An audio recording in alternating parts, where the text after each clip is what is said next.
시청자 여러분 안녕하십니까. MBN 뉴스와이드입니다. 오늘 함께해 주실 두 분 소개해드리겠습니다. 박원선 전 국회의원, 정광재 국민의힘 대변인 나왔습니다. 어서 오십시오. 안녕하세요. 자, 구속된 김건희 여사의 건강이 몹시 좋지 않다. 그리고 또 김건희 여사가 한동훈 전 대표를 상당히 원망하고 있다. 이런 얘기들이 좀 흘러나왔습니다. 누구의 얘기인지 먼저 영상으로 잠깐 보겠습니다. 확인해 보니 예. 지금 현재 그 저혈압이 예. 아주 심하고요. 예. 그다음에 그 어지럼증, 현기증, 예. 그리고 그 호흡 곤란 이런데 다른 여러 데 그 몸에 너무 안 좋은 게 많아서 병원에서 이제 그 휠체어 타고 저혈압이다 보면 현기증이 심해요. 우울증이라는 게 스트레스에 따라서 상황이 나빠질 수 있죠. 건강은 괜찮으세요? 아직 안 좋으세요. 마지막으로 입장 한 말씀 아니요. 지금은 부탁드려도 좀 될까요? 죄송한데 건강이 매우 안 좋으세요. 그래서 자제 좀 부탁드립니다. 어떤 점 소명하셨는지만 아니요, 간단하게 한 말씀 나중에 부탁드릴 수 말씀드리겠습니다. 있을까요? 죄송합니다. 하셨나요? 죄송합니다. 나중에 말씀드리겠습니다. 박 의원님, 이제 그 한동훈 전 대표에 대한 원망은 잠시 뒤에 조금 더 다루고요. 이 건강 상태 관련해서 먼저 이 심평 변호사가 김건희 여사를 이제 접견을 했는데 일단 심평 변호사가 누군지를 좀 여쭤봐야 될 것 같아요.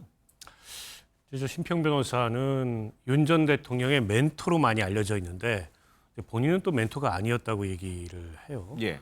저분이 이제 판사 출신의 변호사고 그러니까 일종의 이제 정치 평론도 하시면서 보수 정치에 대해서 이런저런 조언, 권고 이런 걸 많이 해왔는데 예. 윤 전 대통령이 정치에 입문하면서 심평 변호사를 따로 독대를 하는 모습이 있었어요.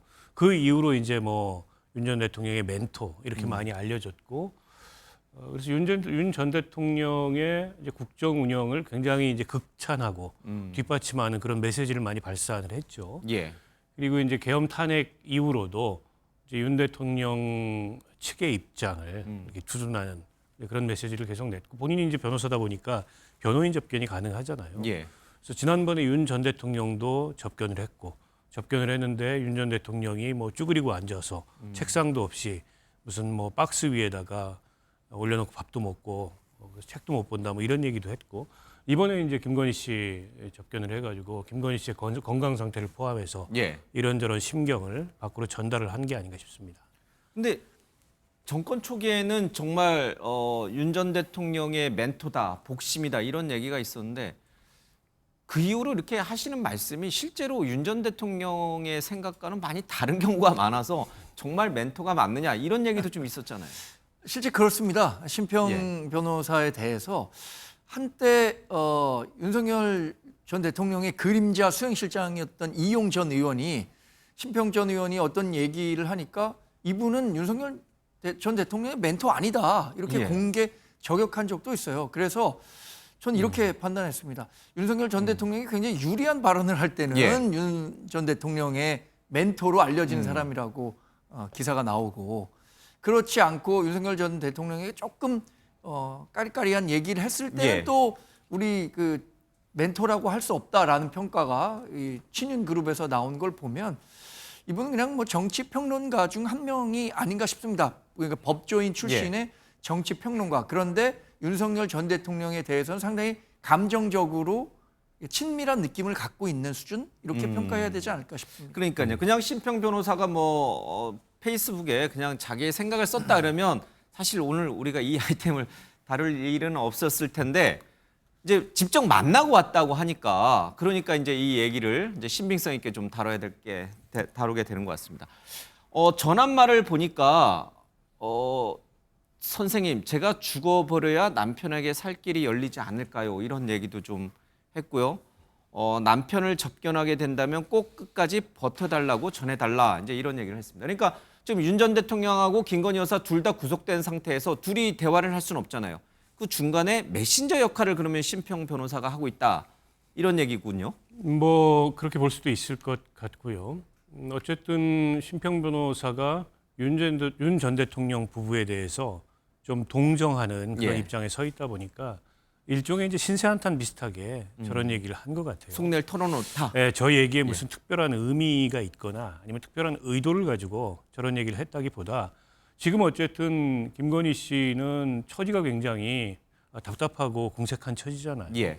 대통령 부인으로 그야말로 이제 구름 위에 있다가 급전직하해가지고 땅바닥에 떨어진 상황이고 남편이 구속된 거에 이어서 본인마저도 구속이 됐고 본인은 어떻게든 구속은 피해 보려고 특검의 소환에 성실히 임하는 모습을 보였는데 그럼에도 불구하고 구속이 됐어요. 그러니까 앞으로 이제 특검 수사 재판이 첩첩산중이란 말이죠. 예. 이제 그런 답답한 심경을 저런 식으로 토로한 게 아닌가 싶고, 근데 과거에도 보면 이제 심평 변호사는 그 윤 전 대통령이나 김건희 씨가 직접 한 메시지에 더해서 또 본인의 해석을 덧붙여가지고 얘기하는 경향이 있어요. 아. 그래서 그걸 감안하고 좀 들어야 됩니다. 조금은 좀 과장되거나 예. 조금은 좀 뭐랄까요, 그 당사자의 의도를 본인이 해석해서 전달하는 경향이 없지 않아 있거든요. 그런 걸 감안하고 좀 들어야 될 것 같고요. 어쨌든 예. 김건희 씨가 뭐 그런 얘기도 했다 그래요. 남편하고 과연 내가 다시 살 수 있을까? 지금 막상 이게 닥치고 보니까 막연하게 생각했던 것보다 훨씬 이게 지금 험난한 상황이거든요. 심각하다. 네, 자신이 그런 걸 직면한 좀 상황이. 느끼고 있는 게 아닌가 싶습니다. 예. 그러니까 이 지금 박 의원님 말씀을 믿어야 될지 아니면 이 심평 변호사가 전한 이 말을 그대로 액면 그대로 믿어야 될지는 잘 모르겠습니다만은 이게 약간 과장된 표현으로 심평 변호사가 김건희 여사의 말을 전했을 수도 있다. 그 가능성도 있다. 알겠습니다. 근데 일단 액면 그대로 이 말을 했다는 것을 저희가 믿고 전제해서 여쭤보고 싶습니다. 내가 죽어야 남편에게 살 길이 열리는 거 아니냐. 남편에게는 꼭 마지막까지 좀 버텨달라.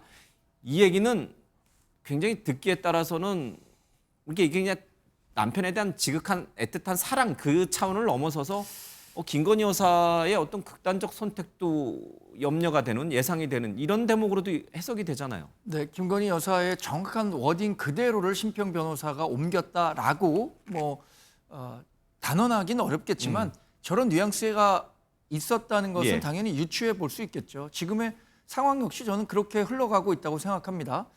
근데 우리가 이런 얘기 하잖아요. 사직생의 자세로 또는 생직사의 자세로 뭐 이런 얘기를 하는데 이런 마음가짐을 윤석열 전 대통령이 취임했을 때 가졌었더라면 지금과 같은 역사적 비극은 일어나지 않았을 겁니다. 예. 윤석열 전 대통령이 지금 이렇게 계엄에 이르고 탄핵이 돼서 영어의 몸이 되지도 않았을 거고요. 예. 김건희 여사 역시 지금의 상황에 이르진 않았겠죠. 김건희 여사가 윤석열 전 대통령 후보 시절에 논란이 됐을 때 뭐라고 했습니까? 아내로서의 역할만 충실하겠다고 했습니다. 예. 그런데 저는 뭐 특검의 정치적인 뭐 의도가 아예 없다라고 생각하지는 않지만 그럼에도 불구하고 지금 특검 조사 결과 나오는 것은 예. 김건희 여사가 이른바 부정부패에 연루된 건 사실로 드러나고 있는 거잖아요. 그런 것들이 켜켜이 쌓이다 보니까 윤석열 전 대통령의 국정동력 떨어뜨렸고 총선 패배했고 결과적으로 탄핵까지 이르게 됐는데 지금에야 이런 얘기를 한다는 것은 저는 신세한탄 치고는 너무 무책임한 얘기라는 생각이 들고요. 끝까지 버텨달라. 뭐 남편에게 건강 잘 챙기면서 있으면 언젠가는 뭐 또 볼 일도 있지 않겠느냐라는 얘기를 하고자 싶었던 예. 게 아닌가 싶습니다. 근데 이게 가볍게만 느껴지지 받아들여지지 않는 게 이제 지난 14일 날 구속 후에 첫 소환 당시에도 변호인을 만나에게 이런 얘기를 털어놨어요. 내가 다시 내 남편과 살 수 있을까? 다시 우리가 만날 수 있을까? 이런 얘기를 했고 이번에도 내가 죽어버려야 이런 표현이 좀 들어가 있고 지금 김건희 여사가 음식을 거의 먹지 못하고 있다. 또 식이 장애가 있다. 이런 얘기가 있습니다. 그래서 내일 특검 조사를 또 소환을 앞두고 병원 진료를 받는다는 얘기 나오는데 혹시나 정말 음식을 거부하고 뭐 그게 식이 장애인지는 모르겠습니다만 정말 좀 잘못되는 가능성도 있는 게 아닌가 이런 우려 부분도 있잖아요. 뭐 그런 일이 일어나서는 안 되겠죠. 우선은 절대 안 되죠. 그리고 예. 이제 김건희 씨 변호인들 얘기를 들어보면 이제 음식 섭취를 거부하는 건 아니다. 그러나 이제 잘 못 먹는다. 거부하는 건 아닌데 잘 못 먹는다. 그러니까 식이 그렇죠. 장애다 이런 아무래도 뜻인 이제 거예요. 스트레스 같은 게 심하고 예.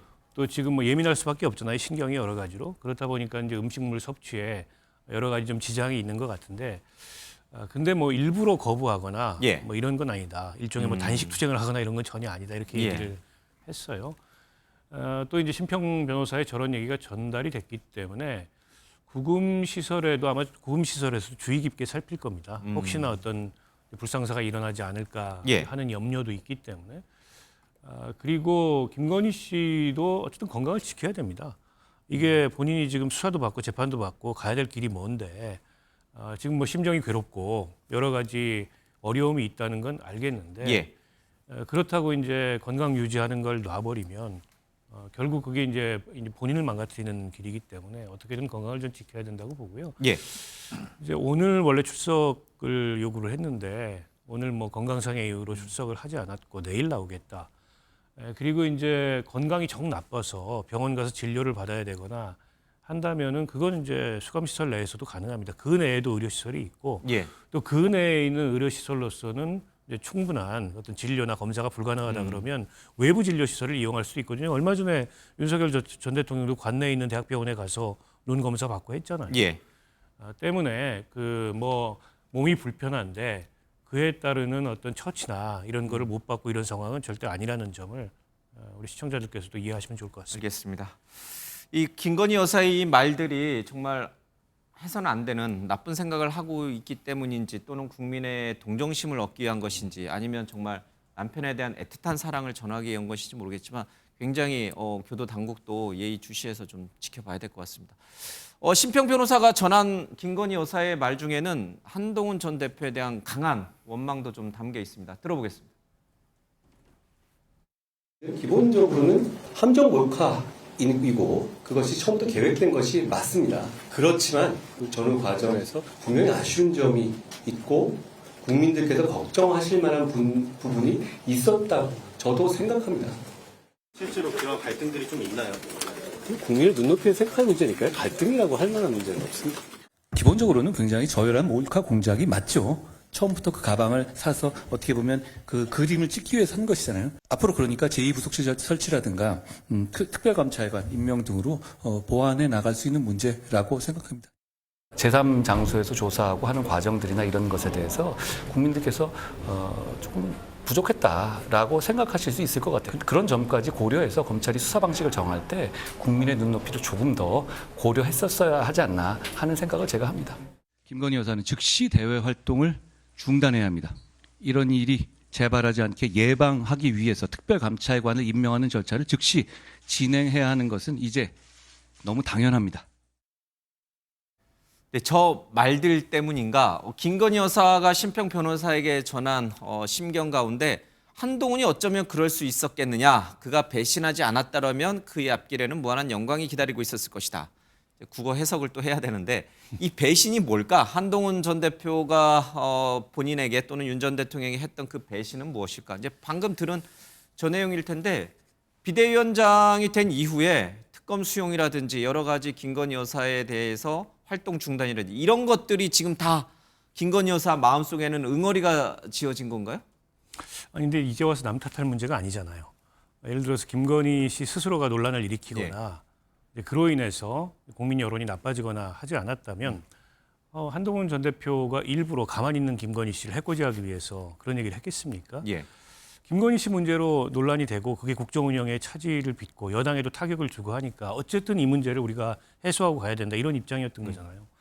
근데 그로 인해서 뭐 비대위원장 되자마자 비대위원장 그만둬라라는 식의 압박도 받았고 또 총선 이후에 어쨌든 비대위원장직에서 사퇴했는데 당대표 되는 것을 가로막으려고 뭐 거의 노골적으로 대통령실이 나서서 했고 그럼에도 불구하고 당대표가 됐는데 아니 비상계엄을 한동훈 전 대표가 시킨 것도 아니고 또 한동훈 전 대표 때문에 비상계엄을 선포했다는 것도 말이 안 되고 도대체 뭘 두고서 배신자고 배신 안 했으면 영광의 길이 있었을 거라는 등 저는 전혀 이치에 맞지 않는 얘기를 김건희 씨가 하고 있고 그러니까 기본적으로 지금도 심정이 남 탓인 거예요. 자신들이 잘못한 것 본인이나 윤 전 대통령 스스로가 잘못한 거에 대해서 생각하지 않고 이게 다 남들 때문에 일어난 일이다. 근데 저런 심정을 갖고 있다 그런다면 저는 김건희 씨가 앞으로도 굉장히 괴로울 거다. 아니, 지금 세상에서는 김건희 씨가 한 일들이 하나둘씩 밝혀지고 있어요. 더 이상 그것 때문에 사람들이 침묵하지 않습니다. 김건희 씨에게 어떤 청탁을 했건 혹은 김건희 씨에게 그 청탁의 대가로 무엇을 줬던 사람들이건 이제는 그 입을 그 김건희 씨나 윤석열 전 대통령을 위해서 닫고 있을 이유가 없어요. 본인들이 살아야죠. 근데 여전히 저렇게 이 문제가 확대될 때마다 다 남 탓이라고 생각하면 힘들어 살겠습니까? 지금이라도 본인들이 뭘 잘못했는지 깨달아야죠. 윤석열 전 대통령은 계엄의 이유로 이재명 지금 대통령과 당시 민주당 의회를 강하게 이제 쥐면서 여러 국정 현안과 관련해서 방해를 한 이제 그런 민주당을 탓했는데 김건희 여사는 본인의 이런 처지, 남편의 이런 처지가 이렇게 된 것은 이재명 대통령이나 민주당 때문이라고 생각을 하지 않고 한동훈 전 대표 때문이라고 생각하는 것 같아요. 왜 한동훈 전 대표가 타깃입니까? 지금 김건희 여사가 내놓은 말들이 윤석열 전 대통령과 지금 김건희 여사가 만난 지 꽤 오래됐죠. 윤석열 전 대통령도 이런 생각을 하고 있는지 제가 묻지 않을 수가 없을 것 같습니다. 한동훈 때문이다 이런 생각을 네. 하고 있는지. 윤석열 전 대통령의 인식도 김건희 여사와 같다면 정말 앞으로 우리 한국 보수 정치가 살아갈 길이 굉장히 험난해질 것이다. 이렇게 예상해 볼 수밖에 없는데 김건희 여사가 한 이야기들을 몇 개만 좀 바꿔보겠습니다. 주어만 바꿔볼게요. 윤석열 대통령이 어쩌면 그럴 수 있었나. 윤석열 전 대통령이 계엄을 하지 않았더라면 윤석열 전 대통령 앞길에는 무한한 영광이 기다리고 있었을 것 아니냐. 예. 이렇게 해석해 볼 수 있지 않겠습니까? 남편이 잘했더라면 이런 뜻이군요. 그러니까 저는 본인의 문제에 대해서 남 탓하는 것. 그러니까 군자가 예. 모든 문제는 자신의 탓이라는 것에서 찾는다 그래요. 근데 소인들은 다 남의 탓으로 돌리기 마련이죠. 여전히 이런 생각을 갖고 있다면 아까 박 의원님 말씀하신 것처럼 앞으로 뭐 얼마나 저 구속 상태가 유지될지 모르겠습니다만 굉장히 좀 심리적으로 어려운 상황을 보낼 수밖에 없을 것 같고요. 한동훈 전 대표는 제가 생각하기에는 그래도 윤석열 전 대통령이 잘 되는 방향으로 여러 가지 정치적 고언을 했다고 생각합니다. 예. 근데 그 고언에 대해서 있는 그대로 받아들이지 못하고 그것을 대단히 그 불충한 발언으로 생각하고 의도적으로 외면하려고 했던 게 결국에 이런 상황으로 연결됐었던 것 아닌가라는 예. 생각을 지울 수가 없습니다. 정치 현안에 대해서 바로바로 페이스북이라든지 SNS에 글을 쓰는 한동훈 전 대표는 이 뉴스를 접했을 텐데 아직 반응이 없어요? 아니요, 일부 메시지는 나왔습니다. 뭐라 그럽니까? 김건희 여사 이 그러면 발언에. 김건희 여사가 이렇게 얘기를 하는데 매관 매직이라든가 전당대회 개입이라든가 국정 개입, 국정농단과 관련한 일들을 그러면 보고만 있었어야 하느냐. 그것이 그렇게 막 좋은 얘기 그런 움직임이 있었을 때 침묵하고 있었던 것이 과연 옳은 생각이었느냐라는 메시지를 지금 전하고 있는 것으로 알고 있습니다. 예, 그러니까 김건희 여사의 어쩌면 이럴 수 있냐, 또 배신 이런 행위에 대해서 단호하게 또 반박하는 메시지를 내놨군요. 배신하지 않았으면 무한한 영광이 기다렸다니까 이 영광은 뭔가요? 대통령이 될 수 있었다 이런 뜻인가요? 근데 아니면 저 문장도 저는 굉장히 어폐가 있다고 생각합니다. 계엄 당시에 드러났던 첫 번째 메시지가 뭐였냐면 한동훈 전 대표에 대한 체포. 한동훈 전 대표를 체포하라고 했다는 거잖아요. 예. 그러면 그 무한한 영광이라는 것은 아마도 뭐 정권 2인자로 또는 차기 대권 후보로 한동훈 전 대표를 뭐 키워줬을 수도 있었겠다라는 의미를 담고 예. 있었겠지만 실제 계엄 당시에는 한동훈 전 대표 체포하라고 했었다는데 저게 현실적으로 가능한 일이었을지 모르겠습니다. 물론 그 전으로 돌린다면 그러니까 뭐 비대위원장 시절이나 당대표 도전 시절이나 이런 때까지 돌린다면 뭐 예. 그런 가정이 가능할 수도 있겠습니다만 당장 계엄 때는 한동훈 전 대표를 잡아라라는 명령이 있었다는 거 아닙니까? 예. 그래서 수긍하기가 좀 어려운 말이라고 생각합니다. 배신하지 않았으면 계엄 때 잡아라, 체포해라 이런 말을 안 했겠죠. 그러니까 그게 이제 김건희 여사의 생각이 그렇다고 할 수 있는 거죠. 그래서 저는 궁금합니다. 윤석열 전 대통령도 정말 이런 생각을 저렇게 했지. 생각하고 예. 있는지. 제가 개인적으로 궁금한 것은 지금 국민의힘 전당대회가 이제 금요일 코앞인데 지금 이른바 이 탄핵에 대해서 반대했던 반탄파 두 후보가 굉장히 앞서가고 있습니다. 그리고 탄핵을 찬성하고 이른바 한동훈 전 대표와 계를 같이 하고 있는 후보들은 사실은 조금 부진해요. 자, 이런 상황에서 한동훈 전 대표를 원망하는 이 김건희 여사의 발언이 전당대회에서 이른바 윤어게인 또는 이 친윤계 쪽 당원들을 더 결집시키려고 내놓은 의도적 메시지인가? 아니면 정말 심평 변호사 만나서 그냥 속에 있는 얘기 그냥 허심탄회하게 한 얘기인가? 정치적 의도는 없나? 이거가 좀 궁금해요. 뭐 그런 의도까지 가질 정도로 복잡한 사고를 하는 분들인 것 같지는 않고요. 윤석열 전 대통령도 김건희 씨. 예. 그러니까 전당대회 그거보다는- 개입 의도는 없다. 이렇게 이제 보시는군요. 예. 뭐 지금 그렇게 뭐 전당대회 개입까지 할 만큼 본인들의 처지가 여유롭지가 않아요. 예.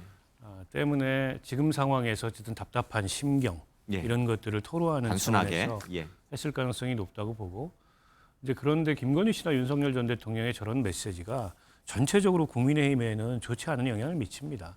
가뜩이나 지금 국민 여론이 국민의힘에 굉장히 싸늘하고 지금 말이 전당대회지 그 전당대회에 사실 무슨 관심이 있습니까? 예. 강성 지지층들이나 관심이 있고 그렇다 보니까 전한길 씨가 뭐 전당대회를 좌우하고 비정상적인 모습이잖아요. 예. 그런데 윤 전 대통령이나 김건희 씨가 지금도 여전히 무슨 한동훈 전 대표 탓하고 남 탓하는 근데 그런 식의 심리를 가지고 있다라고 이렇게 전달이 되면 더더욱 국민의힘을 지켜보는 국민들의 눈이 싸늘할 수밖에 없죠. 예. 그런데 윤호개인 한단 말이야? 그런 생각이 안 들겠습니까? 그래서 이게 이제 출마한 후보들 누구에게 유불리 이런 차원을 떠나서 국민의힘이라는 정당에게는 어쨌든 윤석열, 김건희 예. 부부하고 연결되면 연결될수록 이제 국민의힘의 쇄신은 멀어지는 거고 국민들의 마음도 멀어진다 이렇게 봐야 되겠죠. 뭐 의도하지 않고 그냥 속내를 답답한 속내를 털어놓은 것이라 하더라도 이른바 한동훈 배신론을 다시 꺼내들었기 때문에 전당대회 이틀을 앞두고 뭐 영향이 전혀 없다고 하기도 좀 어렵고 결과를 좀 봐야겠습니다. 그리고 심평 변호사가 또 하나 전한 것이 이제 윤 전 대통령을 안중근 의사하고 이 비교를 했는데 이 비교가 적절한지 잘 모르겠습니다. 안중근 의사가 비교 대상입니까? 아니 신 변호사가 윤석열 전 대통령에 대해서 굉장히 동정하고 있고 예. 온정적인 메시지를 내왔던 점은 부인할 수 없습니다. 그런데 그런 개인적 감정을 배제할 필요는 저는 있었다고 생각해요.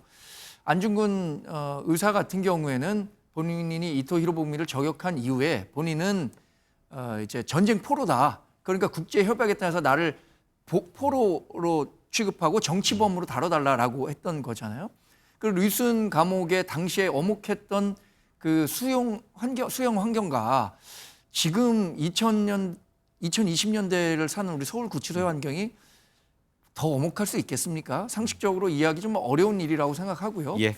윤석열 전 대통령은 어찌 됐든 저는 우리 당이 배출한 대통령이었음에도 불구하고 위헌 위법적인 행위로 인해서 결국 헌법재판소에서 파면 결정을 받은 분입니다.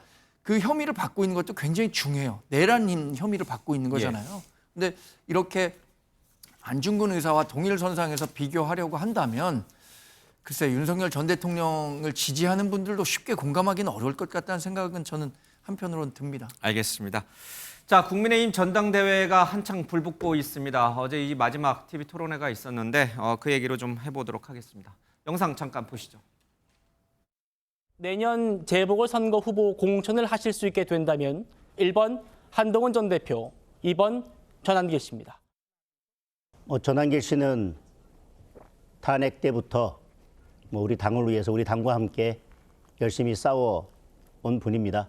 열심히 싸워온 분에 대해서는 공천을 줄 수 있다고 생각합니다. 옆에 계시는 우리 장동혁 후보께서 전한길 그리고 한동훈 전 대표를 보궐선거에 선택할 때 전한길 씨를 선택한 걸 보고 깜짝 놀랐습니다. 전한길 씨는 윤어게인을 주창하는 분이고 그분이야말로 어찌 보면은 내란 동조 세력입니다. 송강주 대변인, 제가 어제도 전한길 씨가 왜 국민의힘 전당대회에 주요 후보들보다 더 많이 거론이 되느냐 이런 이제 질문을 드렸는데 한동훈보다 전한길을 더 재보선에 공천하겠다. 이게 상식적으로 가능한 얘기입니까?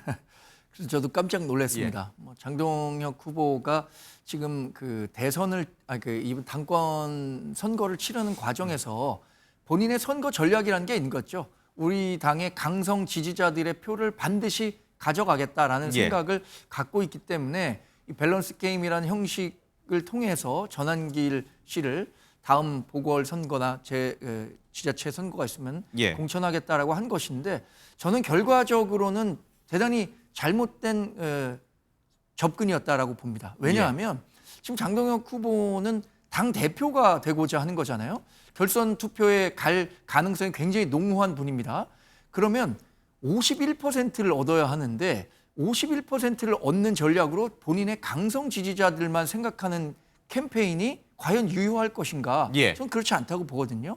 결국에는 그 결선 투표로 갔을 때는 상대적으로 이 후보를 뽑을 수도 있겠다라는 생각이 들어야 되는데 예. 이런 발언들로 인해서 이른바 쇄신파, 혁신파라고 하는 우리 당내 세력들은 야, 장동혁 후보만큼은 절대 뽑을 수 없겠다라는 생각이 굉장히 굳어질 예. 것 같아요.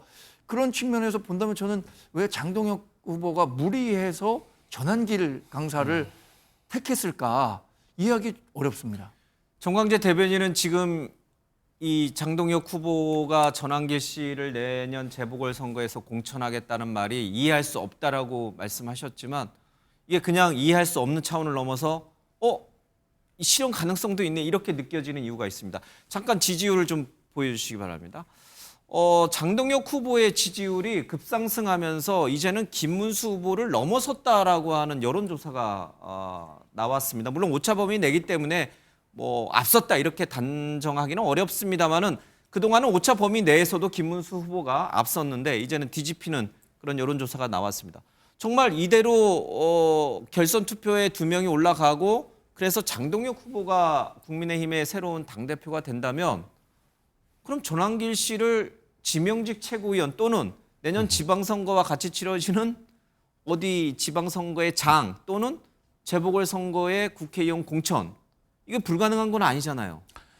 글쎄 뭐 어제 장동혁 후보의 답변으로 보자면 아예 그럴 가능성을 배제하기는 어렵고 뭐 만에 하나라도 당대표가 되고 또 전환길 씨가 정치에 직접 참여해서 예. 내년 재보궐선거나 지방선거에 출마할 의사가 있다면 이제 그런 얘기가 뭐 현실적으로 논의가 될 수도 있겠죠.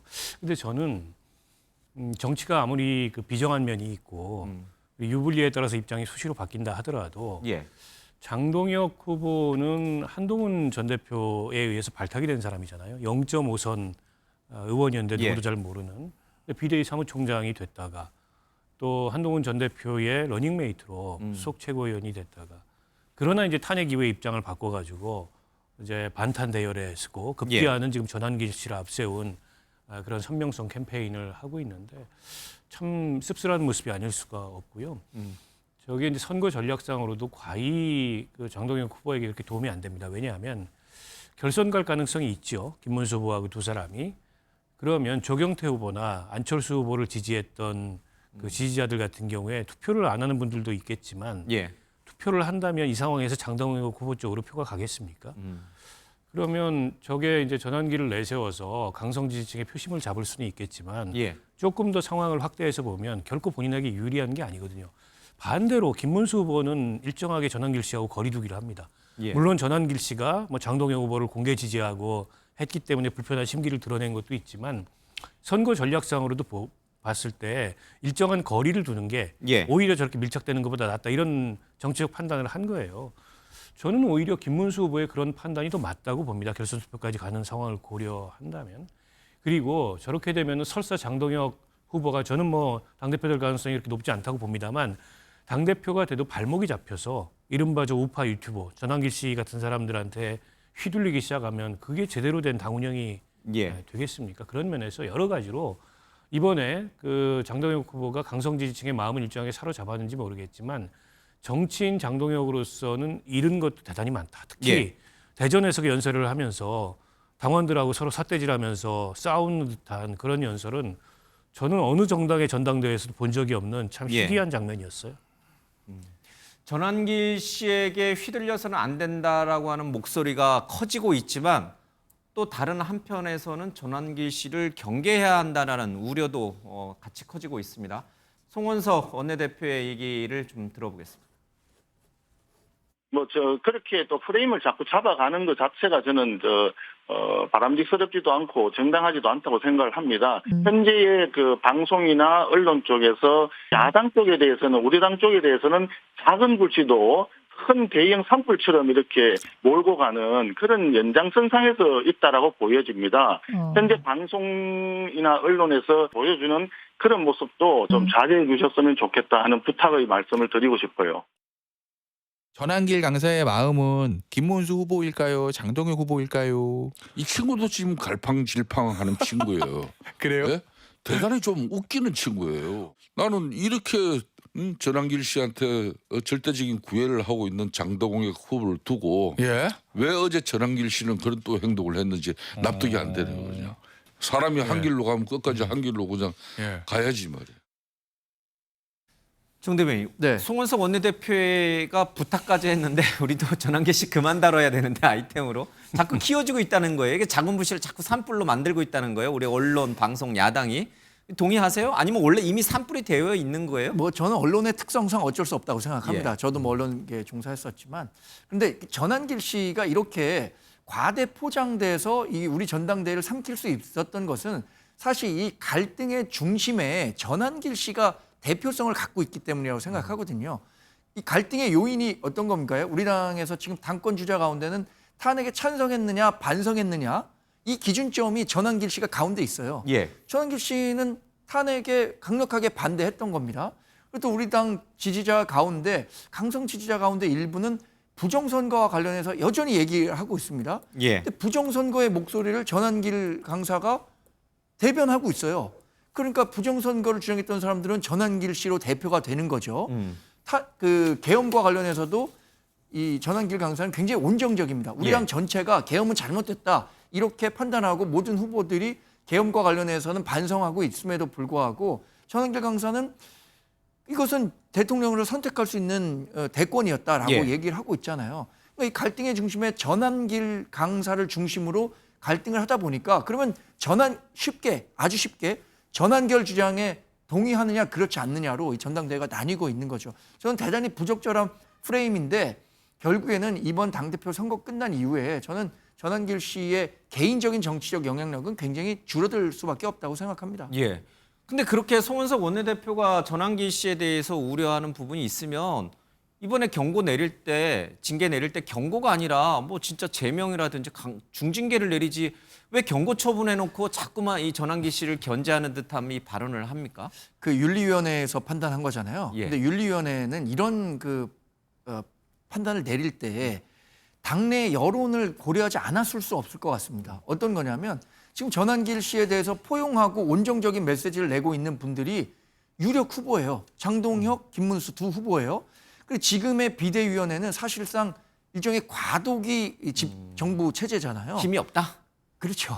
이거에 대해서 아무리 그 송원석 비대위원장이 이거 간단히 넘어갈 사안이 아니다라고 얘기를 해도 이분에 대한 징계를 고강도로 끌어올릴 만큼 그 권력의 정당성 이런 것들이 굉장히 부족했다고 보는 거죠. 만에 하나 여기서 만약에 고강도 제재가 나왔는데 다음 당대표가 나와서 전환길 씨에 대한 그 윤리위 제재 강도는 잘못됐다. 돌려놓겠다라고 한다면 우리 당에 더 큰 그 분란이 일 수밖에 없을 것으로 아마 윤리위원회는 판단했을 가능성이 있습니다. 그러면 22일 내일 모레 금요일 날 전당대회 때도 불허하는 것도 취소해서 다시 입장을 허용하나? 윤리위원회 그 당 지도부가 이렇게 힘이 없는데 누가 결정을 합니까? 근데 그러지는 않을 겁니다. 22일에는 전환길 씨가 김문수 후보에게 좀 참석할 수 있도록 해달라고 했는데 김문수 후보가 본인이 결정할 수 있는 사안이 아니다라고 선을 확실히 그었어요. 당 지도부가 결정할 사안이다 이런 뜻이잖아요. 당 지도부는 이미 한번 결론을 내렸습니다. 앞으로 이뤄지는 전당대회 행사는 참석하지 못하도록 했기 때문에 만약에 이것을 거둬들인다면 우리 당의 이른바 당 기강 이게 뭐가 되겠습니까? 불허는 그대로 유지될 것이다. 우리 박 의원님. 근데 궁금합니다. 전환길 씨는 전환길 TV가 아니에요. 유튜버 채널명이 전환길 뉴스예요. 이제 본인은 언론인이다라고 이제 주장을 하시는 것 같아요. 그래서 언론인은 이제 불편부당 공정해야 되니까 어느 후보의 편도 아니다. 그래서 나는 김문수, 장동혁 다 지지한다. 약간 이런 느낌인 것 같아요. 근데 정말 김성태 전 의원의 말처럼 누구를 지지하고 있는 겁니까? 근데 그 말에 어폐가 있는 게 안철수, 조경태는 절대 아니다 이렇게 얘기하잖아요. 누구를 그렇죠. 지지하는 언론인은 것도 그렇게 또 얘기하면 누구를 안 되는데. 반대하는 것도 언론인은 하면 안 되는데 본인이 언론인이어서 중립적인 입장에 서 있다고 얘기하면서도 안철수, 조경태 후보에 대해서는 또 이제 저격한 그런 발언을 거침없이 해요.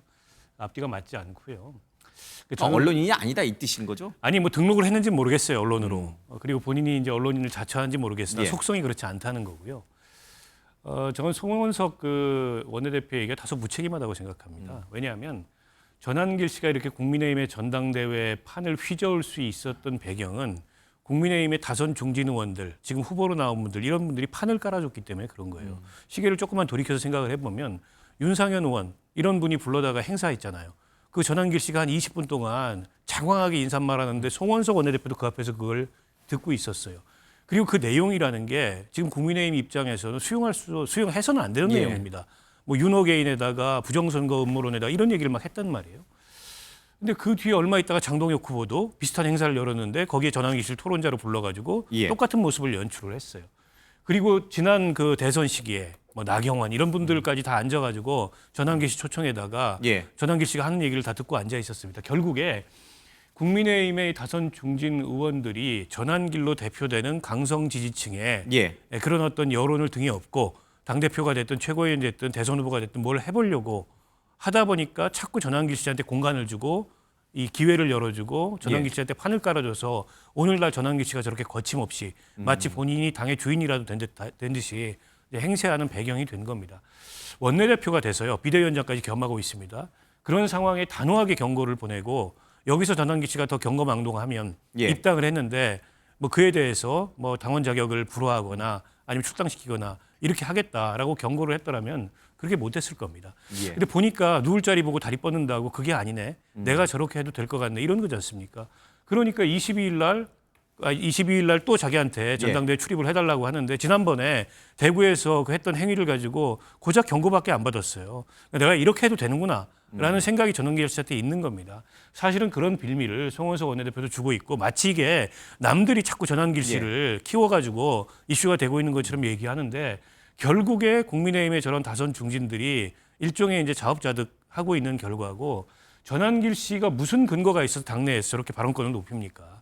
결국 이제 전환길 씨를 활용해 보려고 했던 이제 그런 이제 국민의힘의 대표 정치인들의 책임이 더 크다. 저는 그렇게 생각합니다. 알겠습니다. 국민의힘 전당대회가 전환길 당대회 그 줄임말이 돼가는 그런 형국인 것 같습니다. 근데 누가 봐도 전환길 씨는 김무수냐 장동혁이냐 왔다 갔다 한다 박쥐 같다 이런 표현들이 나오긴 합니다만 누가 봐도 자신의 채널에 나와준 후보 그 후보를 더 지지하는 거 아닌가요? 뭐 다들 알고 있는 거 아닌가요? 전환길 씨가 어떤 후보를 지지하고 있는지.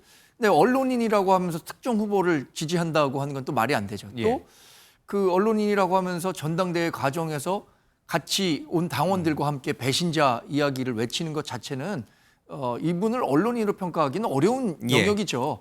또 하나는 우리 당은 지금 엄격하게 출입 기자 제도를 운영하고 있습니다. 그러니까 출입 그 언론사가 있고 우리 당에 출입하는 기자들의 명단이 있기 때문에 그 프레스 배지를 받아서 취재 영역으로 들어오기는 불가능한 거고요. 저는 어쨌든 그 전환길 씨와 관련한 논란은 빨리 종식시키는 게 좋을 것 같습니다. 우리 당이 앞으로 가기 위해서는 전환길 씨는 아까 뭐 탄핵이라든가 계엄과 관련한 과거의 이슈에 굉장히 매몰되어 있는 분이거든요. 근데 이 과거를 딛지 않고는 우리 당이 미래로 갈 수 없다고 생각합니다. 그러니까 김건희 여사가 한동훈 전 대표에 대해서 배신자 프레임을 다시 한번 꺼냈을 때 그게 전당대회에 영향을 미치려고 했는지는 제가 뭐 단언할 수는 없겠지만 앵커께서 말씀하신 것처럼 그게 영향을 미칠 수가 있는 거예요. 그러면 그 앞으로 우리 당이 윤석열, 김건희 여사를 딛고 미래로 나아가야 하는데 저는 김건희 여사가 차라리 고도의 정무적 판단을 했다면 우리를 밟고 가십시오라고 했다면 국민의힘이 훨씬 더 좋은 정당, 중도로부터 선택받을 수 있는 정당이 되는 길로 갈 수 있다고 생각합니다. 알겠습니다. 누가 봐도 전환길 씨의 마음은 김문수 후보보다는 장동혁 후보에 더 쏠려 있다. 잠깐 그 당 후보들 지지율을 다시 한번 좀 보여주세요. 그러면 전환길 씨의 마음이 이 장동혁 후보에게 가 있다면 한동훈 전 대표의 마음은 조경태, 안철수 두 분 중에 누구에게 가 있느냐? 오늘 안철수 후보가 자신을 뽑아달라면서 지지해달라면서 이재명 정부의 비상식에 맞서서 상식의 중요성을 강조했고 거기에 한동훈 전 대표가 댓글로 상식 얘기를 같이 했습니다. 그랬더니 한동훈 전 대표의 마음이 안철수에게 가 있나? 친한계는 분명히 조경태 후보인데 이게 또 헷갈립니다. 한동훈 전 대표의 마음은 두 후보 중에 누구에게 가 있는 겁니까? 선거 때는요. 김문수 후보가 얘기했잖아요. 어떤 후보를 뽑느냐에 따라서 잘못 얘기했다가는 원수가 된다. 또 부부끼리도 선거 때는 말을 가려야 한다. 전환길 씨가 김문수 후보가 거기 없는 줄 알고 장동혁 후보 지지한다고 했다가 그런 얘기 듣지 않았습니까? 예. 저는 한동훈 전 대표가 굳이 어떤 후보, 특정 후보를 지지할 메시지를 낼 동인이 없다고 생각합니다. 예. 아까 얘기한 것처럼 그냥 상식적인 후보가 선전하기를 바라는 마음, 그게 뭐 전 최선의 메시지라고 보는데, 그런데 제가 느끼는 것은 그래도 이른바 이 친한계 정서를 갖고 있는 분들은 이번 투표에 조경태 후보를 많이 뽑고 있는 게 아닌가라는 그 주변의 분위기는 예. 감지됩니다. 알겠습니다. 그러나 어제 TV 토론을 보면 이제 안철수 후보가 다시 좀 많이 거론이 되고 주목되고 있는 것 같습니다. 어제 TV 토론회에서 안철수 후보가 주목을 받게 된 이유를 잠깐 화면으로 보시죠. 국민의힘에 꼭 한 명을 복당시켜야 한다면 누굽니까? 1번 홍준표 전 대구시장, 2번 이준석 개혁신당 대표. 3초 안에 답 들어주십시오. 하나, 둘, 셋. 이준석 후보는 20대, 30대의 상징입니다. 지금 우리가 가장 약한 부분 중에 하나입니다. 그리고 굉장히 실용적이고, 그리고 또 특히 이과 출신이어서 앞으로 우리나라의 경제를 발전시키는데 굉장히 해박한 지식을 가지고 있습니다. 그래서 이준석 후보를 선택합니다. 4명의 후보 가운데 3명이 홍준표 전 대구시장의 복당을 지지했고 한 분만 이준석 전 대표를 지지했는데 왜 홍준표 전 대구시장이 의문의 패를 당한 것인지 모르겠습니다. 홍준표 전 대구시장 얘기는 다 오늘 안 나오고 이준석 전 대표 얘기만 나옵니다. 자, 안철수 후보 입장에서는 왜 홍준표 시장보다는 이준석 전 대표일까? 두 사람은 그렇게 사이가 썩 좋은 사이는 아니었잖아요.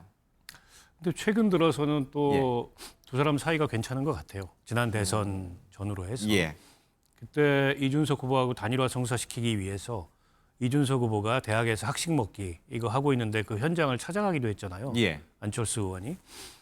그리고 판교에서 두 사람이 또 따로 예. 이 판교 직장인들하고 같이 일종의 토크쇼 같은 그런 회동도 있었고. 그래서 원래 이제 뭐 이준석 안철수 사이가 그렇게 좋지 않은 톰과 제리 같은 그런 사이다 이렇게 알려져 있는데 약간 동병상련이라 그럴까요? 최근 들어서는 조금은 이제 둘 관계가 좀 밀접해진 게 아닌가 싶고 예. 그 연장선에서 어제 밸런스 게임에서 홍준표 전 대구시장보다는 이준석 대표를 택한 게 아닌가 싶은데 반대였을 수도 있어요. 만약에 세 사람이 이준석을 택하고 한 사람만이 누군가가 예. 홍준표를 택했다면 그게 또 주목받았을 수도 있습니다. 예. 다 이제 희소성 때문에 이게 이제 희소성 때문에 회자가 되는 게 아닌가 싶고요. 저는 뭐 안철수 후보의 지금 캠페인의 연장선에서 보면 이제 홍준표 전 시장의 복당 쪽에 손을 들었다면 밋밋한 거고, 근데 안철수 후보가 생각하는 쇄신의 방향은 그런 뭐 2030 기존의 이제 당의 주류하고는 조금 거리가 있는 어떻게 보면 보수가 의원을 확장해 가야 될 그런 이제 대상층을 염두에 두고 캠페인을 하고 있어서 이준석 대표를 거론하는 게 자연스러웠다고 봅니다. 예. 자, 안철수 후보가 자신을 선택해 준 것에 대해서 또 이준석 대표가 지금 뭐 개혁신당 대표인데 가만히 있을 사람이 아니죠. 또 이제 댓글을 다는데 두 사람의 관계를 다시 한번 살펴보고 이준석 이 대표의 메시지 내용도 좀 살펴보겠습니다. 어린 나이에 정치에 입문해 당 쇄신을 위해 지켜 세우고 대접해 주었더니 오만방자함이 극에 달했습니다. 자발적인 서명운동에 동참해 주신 국민들과 함께 이준석 제명 징계를 요청하겠습니다. 저는 아픈 사람을 상대하지 않습니다. 어떤 분이 앙숙이라고 표현을 하시는데 그건 서로 미워하는 거 아닙니까? 네. 근데 이준석 대표는 저를 미워하는 것 같아요. 그런데 저는 관심이 없습니다. 정확하게 재현해 줄게요. 그 이준석이가 막 이러면서 이렇게 해가지고 이준석 욕하는 걸 20분 동안 한 거예요. 딱 이렇게 얘기했어요. 저기 안철수 씨 밥 먹는데 조용히 좀 합시다. 정말 애정을 가지고 지금 이준석 대표에게 맞는 신당 주제가를 하나 추천을 드리고 싶어요. 조용필의 그 킬리만자로의 표범 있지 않습니까? 가사가 잘 어울립니다. 어쨌든 만약에 당으로 오시면 제가 뭐 나이로는 선배이지만 제가 잘 모시겠다. 그 정도 이야기는 했습니다. 안철수 의원께서 언제든지 또 이런 거에 대해서 상의할 수 있으면 좋겠다는 취지로 말씀하셨는데 뭐 지금 당장 제가 뭐 상의 드릴 만한 내용은 없을 것 같습니다. 예, 정치란 참으로 오묘합니다. 예, 저 두 분이 그냥 아주 그냥 격한 말싸움을 할 때가 엊그제 같은데 오늘 이준석 대표가 이 안철수 후보가 자신을 선택해 준 거에 대해서 옳고 강하다. 대시 안철수 이런 표현을 좀 했습니다. 이제 두 분은 탄탄한 동지적 관계가 된 겁니까? 그럴 수 있겠습니까? 예. 전 그런 건 아니고 사실 그 안철수 후보가 이준석 대표에 대해서 호의적으로 평가한 것은 저는 굉장히 상식적인 답이라고 생각합니다. 우리 정당이 지금 가고자 하는 방향에 대해서 안철수 의원이 갖고 있는 생각이 있을 거예요. 중도적으로 외연을 확장해야 한다는 생각을 안철수 후보는 하고 예. 있을 겁니다. 그러면 홍준표 전 대구시장 같은 경우엔 우리 당 탈당한 이후에 지난 3개월 동안 내왔던 메시지만 놓고 본다면 거의 국민의힘 망하라라는 메시지만 내고 있거든요. 예. 그래야 어떤 정치적 공간이 생겨서 본인이 정치에 복귀할 명분이 생긴다고 생각해서인지는 모르겠지만 그런 분을 왜 이준석 대표랑 굳이 비교했을 때 홍준표 전 대구시장을 우리가 복당 신청해야 하는가? 예. 이 부분에 대해서 저는 나머지 세 분의 생각을 좀 이해하기가 어렵습니다.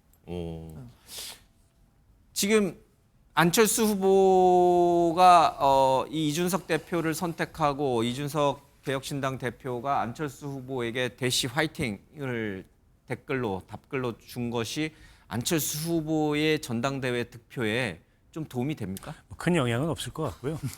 그렇게 이제, 잘라 말하시면 뭐 서로 간의 필요인 것 같아요. 예.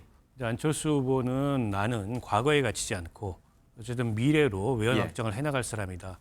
그런 차원에서 이준석 후보라는 답변을 한 거 굉장히 상식적 답변이에요. 예. 그런데 이제 이준석 그 대표 입장에서는 약간 지금 고립무원입니다. 개혁신당이라는 당이 생각만큼 그렇게 확장해 나가지 못하고 있는 데다가 예. 지난 대선 TV 토론에서의 그런 이준석 후보의 뭐 말실수 그로 인해서 좀 궁지에 몰려 있고 게다가 지금 이제 김건희 특검의 피의자로까지 돼 있지 않습니까? 그렇다 보니까는 개혁신당을 넘어서 보수 진영 내에서 좀 고립돼 있어요. 그러니까 본인으로서 이 고립을 탈피해야 되고 예. 고립을 탈피하는 데 있어서 안철수 의원이 좀 우군이 될 수 있다. 이제 그런 판단이고 또 그런 형세지 않습니까? 예. 이제 그런 서로의 필요에 의해서 서로 덕담을 주고받는 이제 그런 거고 앞으로 두 사람의 관계가 어떻게 될지 그야 뭐 아무도 모르죠. 또 이제 상황에 따라서 변해갈 수도 있을 텐데 예. 당장 이번 전당대회에서 이제 안철수 의원은 단일화를 하지 않는 걸 선택을 했습니다. 그래서 저는 이해는 돼요. 이분이 대한민국 정치에서 단일화의 산증인이에요. 단일화만 하면은 안철수 후보가 거기 계셨고 예. 또 본인이 단일 후보가 되는 게 아니고 늘 양보하는 쪽이었단 말이에요. 근데 이번만큼 단일화를 한다면 이제 앞으로 전망이 없다 이런 판단하에서 버티고 있는 데다가 조경태 의원하고 좀 당 혁신이나 혹은 지난 당의 그 과거에 대한 어떤 책임론의 시각이 좀 달라요.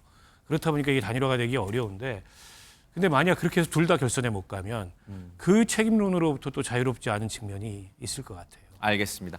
그 밸런스 게임 사진 좀 다시 하나 좀 보여주세요. 홍준표 3명의 후보가 홍준표 전 대구시장을 복당시키겠다라고 선택을 했는데 홍준표 전 대구시장은 자기는 이제 정치를 떠나겠다. 국민의힘한테는 아주 진절머리가 난다. 이게 대선 후보 교체 과정에서 여러 가지 이제 상처가 컸는데 왜 이 세 분은 홍준표 전 시장을 자꾸 모시려고 하는 건가요?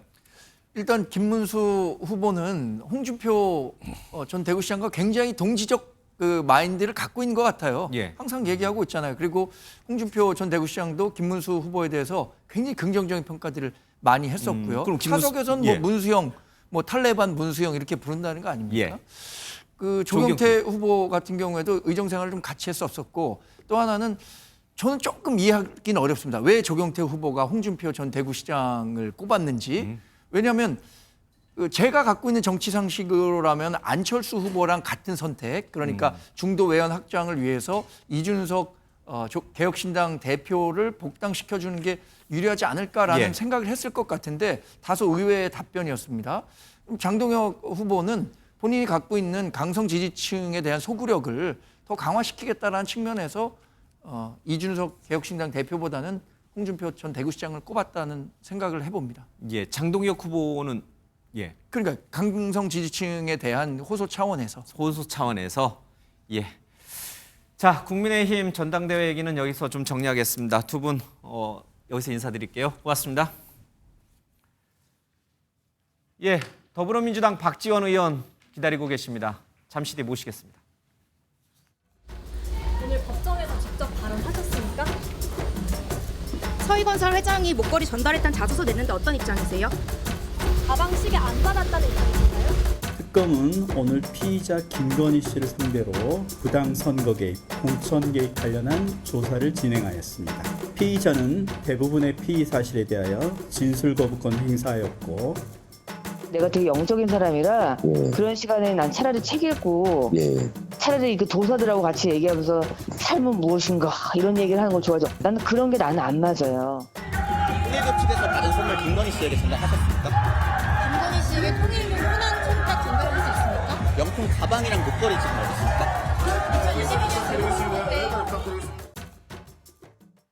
예, 대한민국의 이 정치 구단 얘기를 하면 이분을 빼놓고 얘기할 수가 없습니다. 박지원 의원님 오셨습니다. 어서 오십시오.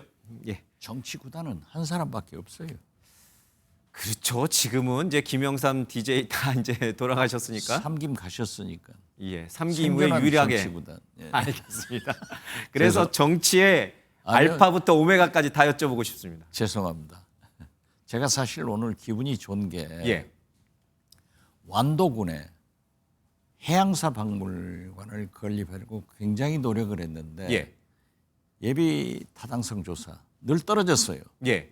그런데 이번에 오늘 딱 합격을 해가지고 의원님이 힘쓴 겁니까? 아니죠.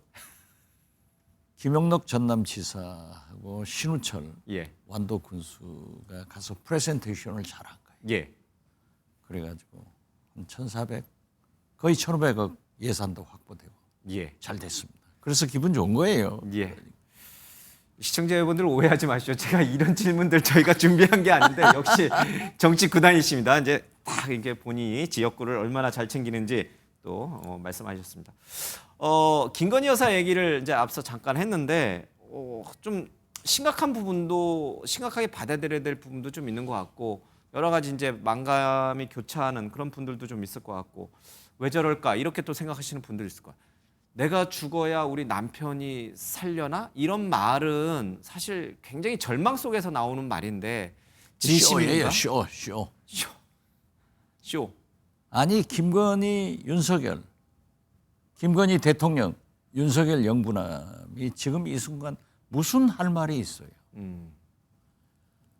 남편은 특검 재판장에 안 나가려고 내 입바람으로 쇼를 하는가 하면은 의자 붙들고 버티고 김건희는 우울증이 있다, 밥맛이 없다. 거기 저도 살아봤어요. 거기 처음에 들어가면 다 밥맛 없어요. 나와서 정정당당하게 해야지 특검에 출두는 한다고요?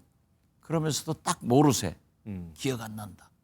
저것은 두 왕복부라지 부부가 6개월을 넘겨서 구속기한 만기로 자기들이 석방될 것이다.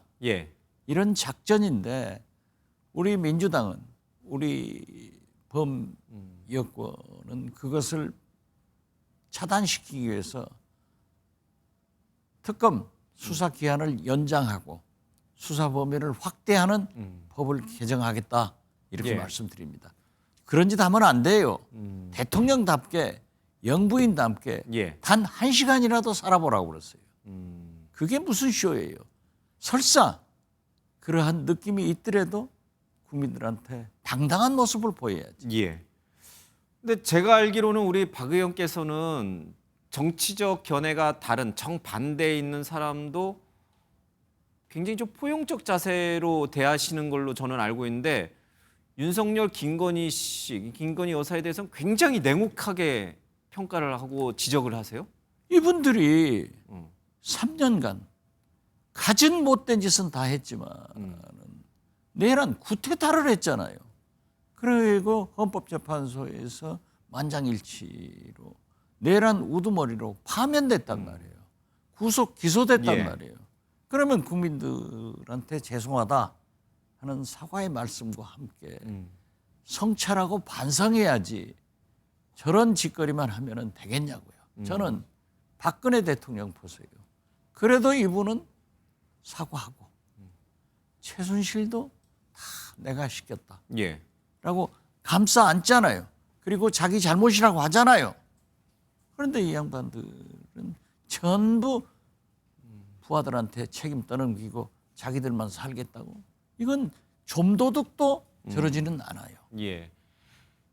윤석열 전 대통령은 이재명 대통령 때문에 민주당 때문에 계엄했다 이렇게 얘기를 했어요. 김건희 여사는 한동훈에게 배신당했다 이 말을 가장 먼저 토로했단 말이에요. 아니 한동훈한테 배신당했는지 어쨌는지 자기들 식구끼리니까 잘 모르겠어요. 예. 그렇지만은 예. 아니 민주당 때문에 왜 계엄을 합니까? 또 김건희는 한동훈 때문에 그런 목걸이도 받고 돈도 받고 다 했나요? 그건 아무 원망하면 안 됩니다. 아무 관련이 없다. 제 잘못입니다. 그리고 국민들한테 죄송합니다. 이런 자세가 예. 그래도 3년 대통령과 영부인으로 이 나라를 통치한 예. 그런 모습이지. 저게 뭐예요? 그러면 우리 의원님께서는 김건희 여사가 뭐 이렇게 우울증이라든지 식사를 제대로 못하는 거라든지 또 윤석열 전 대통령이 뭐 당뇨로 인해서 실명 위기에 있다든지 이런 부분들은 전혀 동정의 대상이 아니다. 엄격하게 법의 지금 잣대로. 구치소, 의무과장도 사법부도 특검도 그런 상태가 아니라는 것 아니에요. 두 분이 너무 과잉쇼를 한다. 저도 감옥에서 열불 터져가지고 눈이 터져서 지금 입골돼 있어요. 예. 동정심이 가요. 그렇지만은 그러한 동정심을 받으려면은 국민들한테 이해를 시켜야지. 내 잘못이다. 먼저 사과부터 사과하고 예. 진심으로 반성하고 성찰하는 태도를 보이면 예. 아니 제가 국정원장이 돼서 7월 취임을 했는데 9월 달에 박근혜 대통령의 사면 얘기를 예. 핵심들하고 회의에서 나왔어요. 그때 맨 먼저 제가 사면하자. 예. 이렇게 찬성을 하고 이인영 통일부 장관은 절대 안 된다. 그래서 제가 그랬어요. 이인영 장관 당시는 운동권 출신이기 때문에 그걸 반드시 주장해야 된다. 그렇지만 나는 김대중 대통령한테 배운 정치인이기 때문에 진심으로 반성하면은 예. 죄는 미워하지만은 사람은 미워하지 말라고 했다. 사면하자.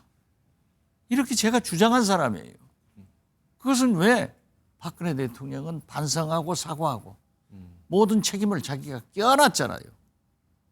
이건 조폭 두목커녕은 좀도둑도 윤석열, 김건희 같은 사람 없어요. 동정할 필요가 없어요. 지금은 동정할 단계가 전혀 아니다. 알겠습니다. 특검 조사가 진행이 되면서 정말 많은 뉴스들이 쏟아져 나오고 많은 내용들이 나옵니다. 목걸이부터 시작해서 또 주술에 굉장히 심취했던 얘기도 나오는데 이게 사실 정권 초기부터 정계에는 많이 돌던 얘기인데 설마 이 정도일 줄이야라고 생각했던 분들이 꽤 있는 것 같아요. 의원님은 알고 계셨나요? 저는 알았죠. 역시 그렇기 국정원장 때문에 출신이어서. 아니 그 얘기가 다 돌았잖아요. 아 그리고 후보 때 여기다 왕자 써가지고 나와서 들으면 그거 알아봤어야 돼요. 그런데 어떻게 됐든 저는 최근에도 주진우 기자 있잖아요. 예. 주진우 라이브. 거기에 제가 출연했는데 주진우 기자가 천공 스승을 인터뷰했더라고요. 예. 동영상이 나와요. 천공은 지금도 이재명이 틀렸고 윤석열의 시대가 온다는 거예요. 7월부터 좋아지기 시작해서 8월에 온다.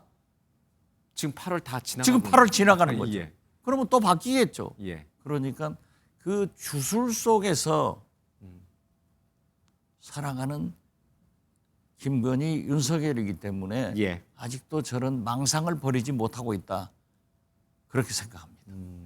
근데 이게 이렇게 의원님께서 단호하게 동정할 필요도 없고 저 사람들은 아직도 주술이라는 망상 속에 갇혀 있다 이렇게 이제 얘기하셔도 열광적으로 또 팬레터도 보내고 막 김건희 여사 그러면 막 눈물 흘리는 사람들이 있어요. 아, 그런 사람도 있겠죠. 예. 그런 주술 속에서 사는 사람들. 예. 그런데 저는 제일 웃기는 게 목사님들이 열광적으로 하는 전광훈 같이 그렇게 크레이지한 목사가 아니라 그런 분들도 아직도 지지하는 것을 보면은 나는 기독교 신자인지 목사님인지 점쟁이 후손들인지 예. 이해가 안 돼요. 그건 아니잖아요. 아니 저도 역수를 좋아합니다. 잘 봐요. 예. 그런데 그것은 그냥 우리가 살아가는 방편으로 이렇게 재미로 이렇게 할 수 있지만은 아니 대통령이 영부인이 거기에 심취돼 가지고 그 시키는 대로 한다고 하면은 이게 말이 돼요? 보세요. 멀쩡한 좋은 청와대 점쟁이 말 듣고 용산으로 한남당으로 가서 적골 되잖아요. 맞아요. 이제 말도 안 돼요. 그걸 자꾸 저는 언론에서도 보도해주고 하는 것이 오히려 국민들에게 해악을 전파시키고 있다. 저는 그렇게 생각합니다. 알겠습니다.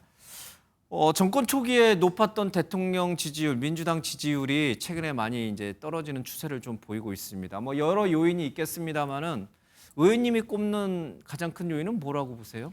글쎄요, 저는 이재명 대통령은 다음 대통령 나오실 분이 아니에요. 예. 그렇기 때문에 지지도는 흐름을 봐야지 낮고 낮음에 대해서 너무 일희일비하면 안 된다. 그냥 국정을 스테디하게 잘 하시는 것이 좋다. 단 우리 민주당의 지지도도 특히 호남에서도 떨어졌다 하는 것은 우리가 반성해야죠. 뭘 잘못하고 있다라고 잘못하고 반성을 해야 있다. 된다. 그런데 그 잘못을 언론에서는 여러 가지를 지적하더라고요. 그 대표적인 게 조국 전 대표 사면이에요. 조국 전 대표는 그게 n분의 1 정도라고 하던데. n분의 1도 아무튼 예. 영향을 준 건 아니에요. 그렇기 때문에 저는 우리가 전화위복을 계기로 삼아서 지금부터 더 잘하자. 대통령 선거 때 우리가 운동하듯 더 뭉쳐서 더 잘하자. 잘하자 하는 각오를 말씀드립니다.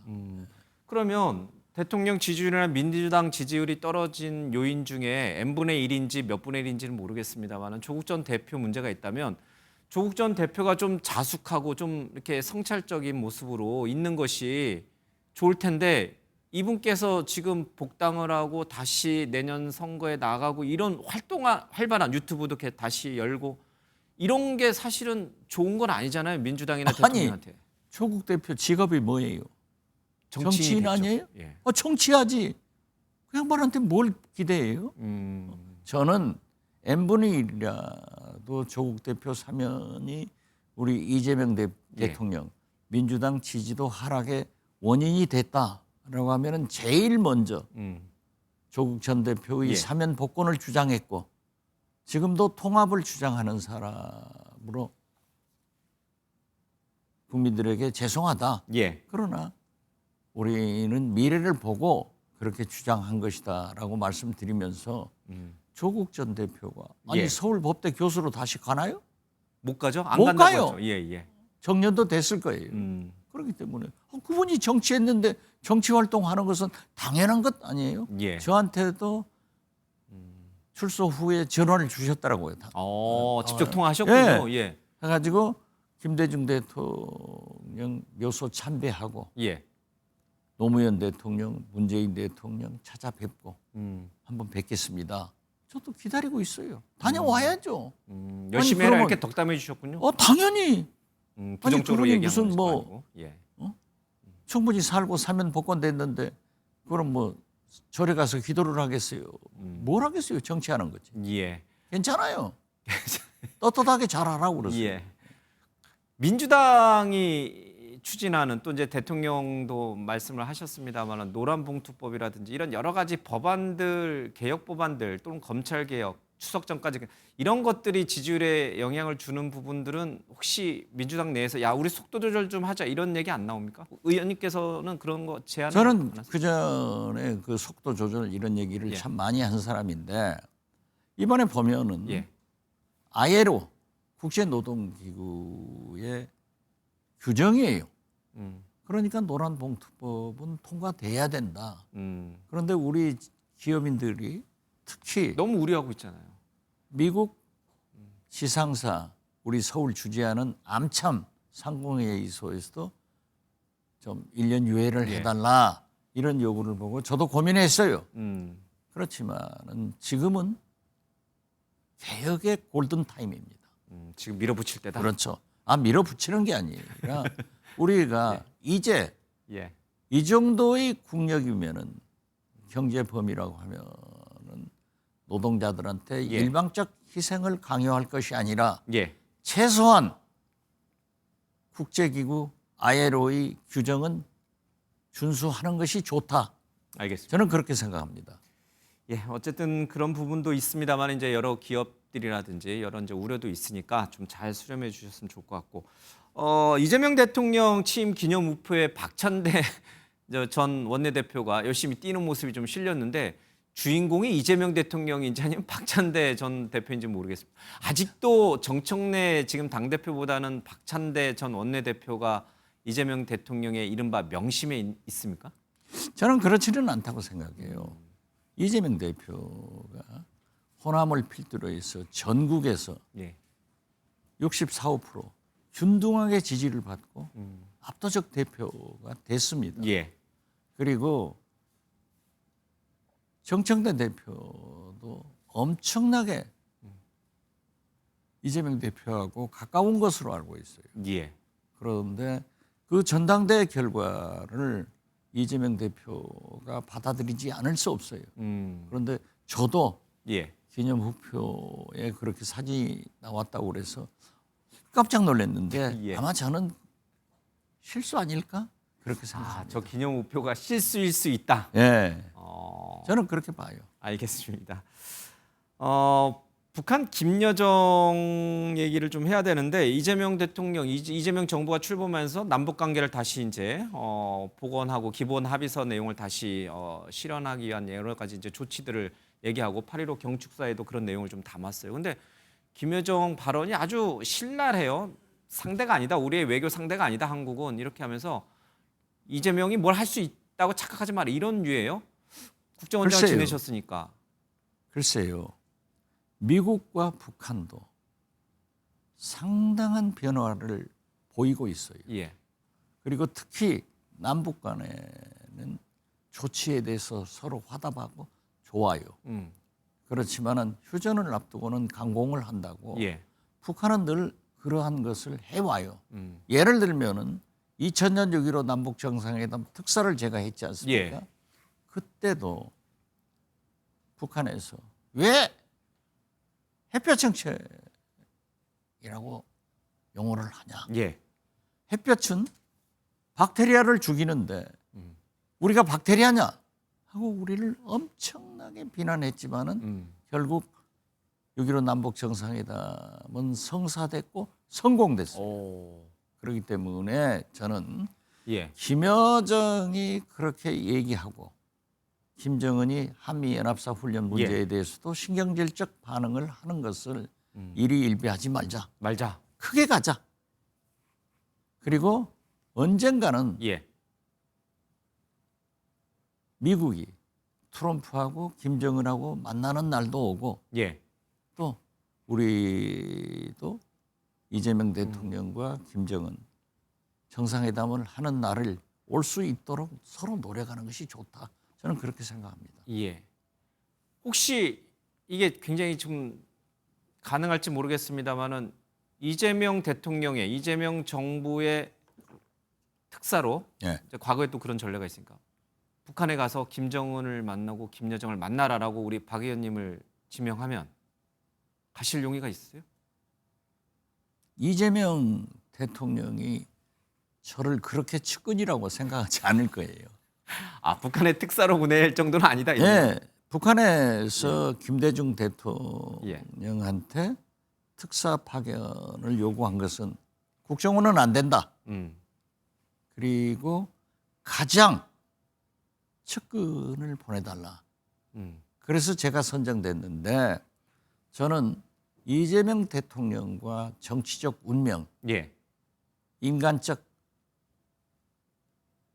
희노애락을 함께할 그러한 분신의 특사를 요구할 거예요. 그래서 물론 예. 그런 사람으로 이재명 대통령이 저를 선택해주면 엄청나게 좋겠죠. 예. 그러나 선택은 그러지는 않을 것 않을 것 같고 같다. 만약 특사가 결정된다고 하면은 저처럼 경험 있는 사람이 도와줘야죠. 도와줄 수는 있다. 도와야죠, 당연히. 그러면 특사를 보내는 게 필요하다라고는 보세요? 지금 이재명 정부에서 거기까지 가려면은 상당한 대화가 이루어져야 될 거예요. 특사 파견까지. 그렇죠. 예. 물밑 접촉이. 그러니까 사실 저도 그 특사 파견을 위해서 처음에는 밀사 역할을 했죠. 예. 싱가포르, 상하이, 베이징 돼서 몇 차례 만났잖아요. 그래가지고 믿음을 갖고 특사로 활동을 하게 된 거죠. 그 필요성은 있다. 있죠. 당연히 알겠습니다. 있죠. 아니 남북 간에 대화해서 잘 살아야지. 알겠습니다. 전쟁하면 뭐 해요? 다 죽지. 맞습니다. 전쟁이 나면 절대 안 됩니다. 한반 절대 안 되죠. 그리고 북한이 지금 핵을 보유하고 있잖아요. 저걸 공격도 못하고 저기 쏘지도 못해요. 그렇지만은 전쟁 나면 다 죽는다. 알겠습니다.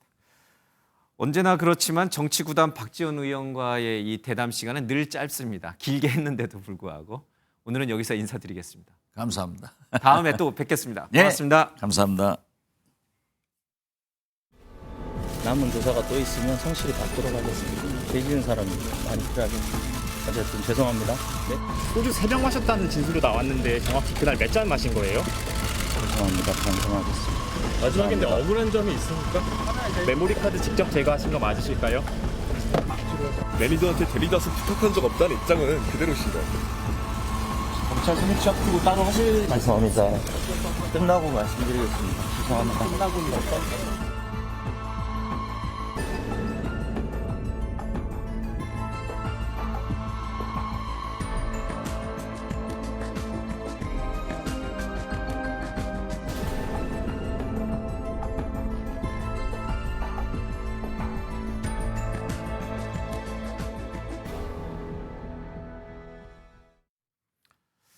네, 사건 사고 소식 김유진 MBN 아나운서, 양지민 변호사, 서정빈 변호사 함께하겠습니다. 어서 오십시오. 안녕하세요. 자, 첫 번째 소식이 이 가수 김호중 씨인데 구치소가 바뀌었어요? 맞습니다. 음주 뺑소니 혐의로 지금 수감 생활을 하고 있는 트롯 가수 김호중 씨가 지금까지는 서울구치소에서 생활을 해왔는데요. 그제부로 경기도 여주시에 있는 소망교도소로 이감이 됐다라는 소식이 이제 김 씨의 팬클럽 등을 통해서 전해졌습니다. 이제 이곳은 국내 유일의 민영 교도소인데요. 한 기독교 재단에서 운영을 하는 곳입니다. 그런데 이제 수감 번호 대신 이름을 부른다든지 이제 일반적인 교도소와는 분위기가 좀 다르다고 하고요. 개별화된 이 교학 교육을 통해서 재범률이 굉장히 낮은 곳이다라고 알려지고 있습니다. 서울구치소에서 소망교도소로 옮겼다. 왜요? 윤석열 전 대통령이 있어서 그런가요? 그런데요. 확인되지 않고 있습니다. 네, 맞습니다.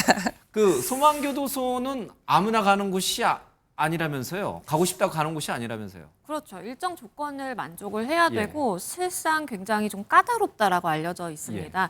일단은 징역 7년 이하형을 저지른 사람, 그리고 남은 형기가 1년 이상 있어야 되고요. 그리고 전과도 2범 이상이면 들어갈 수가 없습니다. 그리고 마약이라든지 공안 아니면 조직폭력 사범의 경우에는 예외로 하고 있는데요. 법무부가 심사를 거쳐서 이제 선발을 하게 되는데 사실 많은 이제 수용자들이 가고 싶어하는 곳이기도 합니다. 비교적 다른 교도소와 비교를 하자라면 생활이 그래도 조금 자유로운 측면이 있고요. 그리고 방에서 원래 배식 받아서 먹고 뭐 이런 식인데 자유공간식으로 이렇게 운영이 되다 보니까 많이 가고 싶어하고 저도 실제로 이제 가본 적이 있는데 아내를 둘러볼 기회가 있어서 본 적이 있거든요. 그런데 그냥 보면 이렇게 교도소라는 느낌이 안 들 정도로 그냥 같은 공동 생활을 하는 뭐 잘 만들어진 시설 이 정도로 느낌이 날 정도이기 때문에 그만큼 지원자는 많고 또 엄격하게 선발할 수밖에 없습니다. 그러면 여기 소망교도소로 가려고 하면 지금 이제 뭐 화면에 나옵니다. 전과 2범의 징역 7년형 이하만 입소가 가능하다는데, 그러니까 형이 확정돼야지 가는 거군요. 네, 그렇습니다. 그럼 윤석열 전 대통령 가고 싶어도 못 가는 거네 아직. 일단은 형이 확정되지 않았으니까 예. 소망 교도소로 갈 수는 없는 상황이고 사실 또 이후에 재판 결과가 어떻게 나오는지에 따라서 뭐 징역 7년 이상의 형이 나온다라고 한다면 아예 요건 자체가 만족되지 않는 그런 사안인 거죠. 알겠습니다. 그러면 나 가고 싶어 하면 손 들면 선착순으로 보내줍니까? 뽑기 합니까? 어떻게 갑니까? 일단 최종적으로는 법무부에서 심사를 하게 법무부에서? 되긴 예. 네, 그렇습니다. 그렇긴 한데 조금 중간 과정에서 사실 이 교도소 측의 또 면담이라든가 이런 과정이 있습니다. 예. 설명을 드리자면 일단 수용자들 중에서 입소 신청서를 제출을 하면 법무부에서 이 수용 예정 인원의 2배수 200%까지를 일단 선정을 합니다. 예. 그리고 나면 이 소망교도소 운영 주체인 아가페 재단에서 이 수용자들에 대한 면담을 통해서 이 예정된 인원의 150%로 추려내고요. 그리고 나서 이걸 의견을 이제 법무부에다가 보내면 최종적으로는 이 수용자를 법무부에서 결정하는 그런 과정을 거치게 됩니다. 가고 싶은 수감자는 굉장히 많은데 절차라든지 조건은 까다롭다 보면 경쟁이 치열하겠군요. 그러면 여기를 지금 뭐 눈치 빠른 시청자분들은 눈치채셨겠지만 소망이라는 게 들어가니까 이거 기독교 쪽에서 운영하는 교도소구나. 그러면 불교를 믿는 수감자들은 어떻게 해요? 제외돼요, 아예? 그건 아닙니다. 일단 앞서 설명이 된 요건만 충족을 하면은 뭐 종교인인지 혹은 타 종교인인지 전혀 상관없이 일단 심사 대상으로 예. 삼고 또 결정을 한다라고 알려지고 있긴 합니다. 물론 이제 워낙 그 재단이 사실 기독교 재단이다 보니까 예. 일각에서는 이런 특정 종교인에 대해서 특혜가 주어지는 것 아닌가라는 그런 문제 제기도 있는 것이 사실이긴 합니다. 특히 예. 이런 정보를 이제 접근할 수 있는 사람들도 사실 대부분 이렇게 교회 봉사자들이 배보하는 그런 안내서를 받고 인식을 하는 경우들이 많아서 예. 그러면은 기독교인 그 수용자가 이런 정보들을 먼저 쉽게 취득하는 것 아닌가라는 그런 문제 제기도 있는 상황이고 일단 뭐 그럼에도 불구하고 이 교도소 측에서는 이런 종교적인 차이에 따른 차별은 절대 없다. 비종교인이든 타 종교인이든 입소 대상자가 되고 이런 종교적인 문제로 기준을 정하지는 않는다라는 입장입니다. 양 변호사님. 이런 그러니까 이게 지금 나라가 국가가 법무부가 운영하는 교도소라는 게 이제 어떤 재소자들을 다시 좀 사회에 적응할 수 있도록 교화도 하고 이런 거잖아요. 그리고 근데 죄를 좀 뉘우치도록 하는 시간도 좀 가게. 근데 이 시설 좋은 민영 교도소 이거는 이제 교회 쪽에서 운영합니다만 이런 시설 좋은 그리고 좀 더 자유로운 이런 교도소들이 많이 생기는 게 바람직한 거예요? 아니면 좀 엄격하게 이제 국가가 사회 교화형으로 이렇게 운영하는 이런 교도소들 위주로 가는 게 좋은 거예요. 이게 이제 저지른 범죄에 따라서 조금 달라질 수는 있겠습니다. 그러니까 우리가 교화에 더 측면을 두고 중점을 맞춰서 다스릴 수 있는 부분인 것인지 예. 아니면 그게 아니라 전과가 이제 뭐 2범 이상은 안 된다라고 앞서서 말씀드렸지만 전과가 이렇게 누적돼서 수차례 이제 전과 범죄를 저지른 사람의 경우에는 사실은 좀 교화의 가능성도 낮다라고 보는 측면이 있거든요. 예. 그렇기 때문에 교화의 여지가 있는 사람들에 대해서는 이런 조금의 자유가 허용되는 민영 교도소 운영을 통해서 교화를 하는 것이 더 바람직할 수도 있겠고요. 제가 말씀드린 것처럼 실제 방문을 해봤다고 말씀드렸잖아요. 소망 교도소에서도 굉장히 이제 홍보를 하고 이제 이야기를 하는 부분이 들어와서 여러 가지 활동이라든지 아니면 뭐 강의도 듣고 예. 이러면서 실제 교화가 돼서 사회생활을 나가서도 잘하는 비율이 우리가 높다라고 굉장히 좀 선전을 많이 하거든요. 그런 걸 고려하자면 저렇게 하는 것도 일부 좀 교화라든지 아니면 추후적인 이런 범죄 예방의 효과도 있다라고 볼 측면도 있겠습니다. 예. 범죄를 저지른 사람의 죄질이라든지 아니면은 전과 횟수라든지 뭐 여러 가지를 좀 까다롭게 봐서 분명히 좀 좋은 긍정적인 측면이 있다. 그런 말씀이신 거군요. 맞습니다. 그러면 물론 법무부가 결정했다고 하지만 최종 결정했다고 했지만 그러면 김호중 씨의 죄질은 가벼운가? 뭐 음주운전 뺑소니지만 사실 여기에 더해서 감추기 위해서 매니저에게 이게 전가시키고 뒤집어 씌우고 막 그런 일들이 있었잖아요. 그래서 더 사람들이 공분을 했던 거고. 그러면 사실은 죄질이 무거운 건데 물론 이제 형량이 정해지긴 했습니다만은 이 사람들 마음속에 팬들의 마음속에 있는 이 김호중 씨의 죄질은 무거운데 이렇게 가도 되는 거냐? 그런 반론이 있을 수 있잖아요. 저도 사실 그런 지적이 충분히 가능하다라고 생각이 됩니다. 예. 사실 음주운전 같은 경우에는 뭐 현재는 그 자체로도 절대 가벼운 범죄가 아닌데 김호중 씨 같은 경우에는 음주운전뿐만 아니라 이 사고를 내고 뺑소니를 한 그래서 도주치상도 예. 문제가 됐었고 말씀하신 것처럼 이제 운전자를 바꿔치게 하는 범인 도피 교사까지도 처벌을 받은 상황입니다. 그렇기 때문에 일반적인 음주운전 사건과 비교를 했을 때 분명히 죄질이 더욱 나쁘다라고 평가를 할 수 있고 또 비난을 받을 가능성이 상당히 높은 큰 그런 예. 범죄들이었다라고 평을 할 수 있습니다. 그런데 이제 일반 교도소보다 훨씬 더 좋은 환경이라고 보여지는 이런 민영 교도소에 이감하는 것이 과연 타당한가? 거기에 대해서는 사실 죄질을 따졌을 때는 조금 문제점이 있다라는 지적도 충분히 가능하다라고 생각이 됩니다. 알겠습니다. 오늘 김건희 여사도 그렇고 교도소 얘기를 굉장히 많이 하는 것 같습니다. 자, 다음 사건 소식으로 좀 가보도록 하겠습니다. 불륜 의혹으로 곤혹을 치르고 있던 가수 유엔 출신의 이 최정원 씨가 좀 새로운 또 다른 이제 논란에 좀 휩싸여 있는 것 같습니다. 어떤 논란인가요? 최근에 특수 협박 및 스토킹 혐의로 입건이 스토킹이요. 됐다라는 소식이 전해지고 있습니다. 지금까지 보도된 내용을 종합을 해보자면 지난 16일에 이런 일이 있었다고 하는데요. 최정원 씨의 여자친구가 이별을 통보하니까 최정원 씨가 수차례 전화를 하고 메시지를 보냈던 것 같아요. 근데 그 내용 중에 굉장히 위협적으로 느낄 만한 내용들이 포함이 됐었고 여기서 멈추지 않고 여자친구의 집에 찾아갑니다. 이제 그리고 그 안에 들어가서 흉기를 들고 협박을 하는 일이 벌어졌다고 하고요. 그래서 여자친구가 경찰에 신고를 했다라는 보도 내용들이 전해지고 있습니다. 둘 중 하나 죽어야 끝난다. 너도 결과에 책임져라. 이런 말 들으면은 피해 여성 입장에서 굉장히 무서울 수밖에 없죠. 그러니까 사안이 이만큼 심각한가요? 바로 입건할 정도면? 일단 법원에서 긴급 응급 조치에 대해서 이 조치가 필요하다라는 판단이 있었던 걸로 미루어 보아서는 당시의 상황이 굉장히 긴박했고 급박했고 그리고 실제 이제 뭐 당사자는 부인을 하고 있기는 하지만 어떠한 위협은 행위가 있었던 것으로 보여요. 물론 이 부분에 대해서 뭐 오해다라고 당사자는 주장을 하고 있는 상황이긴 하지만 객관적인 수사기관에서 제시한 자료에 의하면 법원에서는 이거는 지금은 단계는 스토킹 처벌법 위반 내지는 특수 협박이지만 실제 어떠한 인명상의 피해가 발생할 정도로 우려하는 상황이었다라는 판단이 되고요. 일단은 저런 흉기로 위협하겠다라는 메시지와 더불어서 실제 신고 당시에 흉기를 든 상황까지 수사기관에서는 확인했거든요. 그렇기 때문에 사안의 심각성 정도에서는 법원에서 이미 판단을 받았다라고 볼 수 있겠습니다. 지금 양 변호사께서 얘기해 주셨지만 가수 최정원 씨는 이런 스토킹과 협박, 이거 오해다 이런 주장이에요? 맞습니다. 계속 SNS에 직접 글을 올려서 해명을 하기도 하고 여러 매체를 통해서 해명을 계속 적극적으로 나서고 있는데요. 경찰 조사를 받은 건 사실이지만 억울한 부분이 있다라는 주장입니다. 이게 여자친구와 헤어지는 과정에서 벌어진 일종의 해프닝이다 이렇게 설명을 하고 있는데요.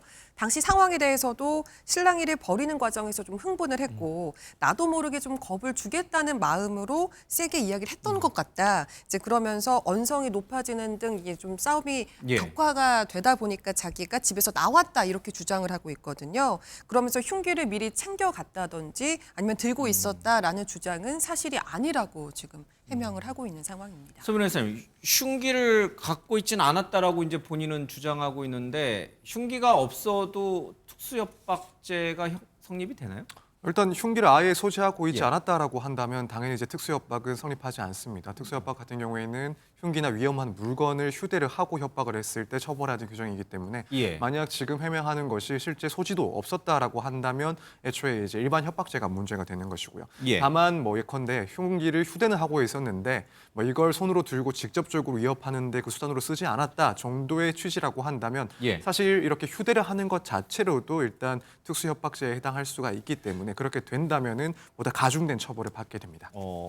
알겠습니다. 그러니까 본인은 오해다, 그냥 사소한 뭐 말다툼 정도다라고 해서 아무 일도 아니다라고 주장하는데 그러면 이 전 여자친구 입장은 뭐예요? 굉장히 또 상반된 주장을 하고 있어요. 최정원 씨와는. 전 여자친구가 주장하는 다툼의 상황은 지금 이런 상황인 것 같은데요. 최정원 씨가 당시에 뭐 베란다에 매달린다든지 혹은 자신에게 흉기를 건여도 자기는 이거를 고소를 진행하는지 이게 맞는지 끝까지 고민을 할 정도로 망설였다라고 이야기를 하고 있거든요.